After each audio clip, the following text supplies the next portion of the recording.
Yo,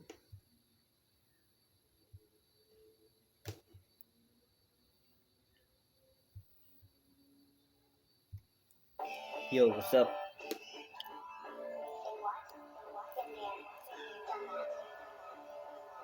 Hey, yo, yo, yo.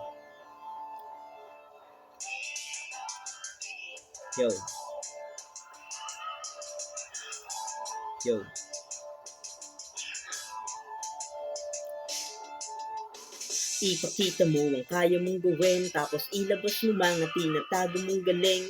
Sabayan mo lamang mga pinakamahusay, malay mo ikaw naman makabitbit ng tagumpay. Sa mga nanunira di ka dapat maniwala, gumawa ka lang ng tama sa sarili, magtiwala.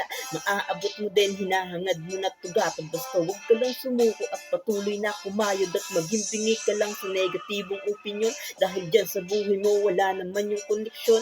Hindi ganun kasimple kung ito ay susumahin, kahit na iyong itriple, ito lang ay lulusawin. Ang sistemang lumalamon na sa'yo ay humahamon, kaya sarili mo kailangan mo lang na ibangon. Ipakita sa mundo ang tunay mong kakayahan, dahil mundo din nagbibigay sa atin ng karanasan.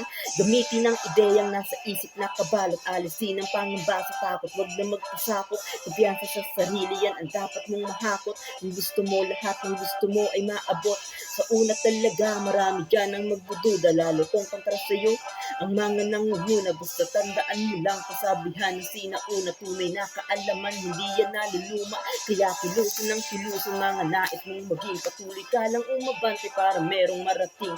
Lasapin ang kinin para lalong gumaling, tiyagain kumbitin para di lang humiling. Pagatin ang hiling kung sakaling dumating, sagutin ang tanong dyan sa iyong isipin. Alamin mo ang lihim na nagbibigay dilim, angatin mo ang sining mula sa iyong piging. Husay ng kaisipan dapat gamitin mo ng tama, para di ka inisan ng mga taong tagahanga. Magmasid ka sa paligid para di maisahan, humahagip ka ng pitik, sige iyong kaunlakan.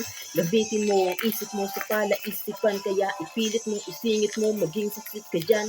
Ibigin mo, silipin lahat ng panitikan, pilitin mong gisingin ang iyong kaisipan. Ipakita sa lahat ng kalidad mo ay angat, kalidad ng iyong sulat, katumbas ng isang aklat. Di masisid ang lalim, di masukat ang lawak, hindi kayang tansyahin pag pinagana ang balat.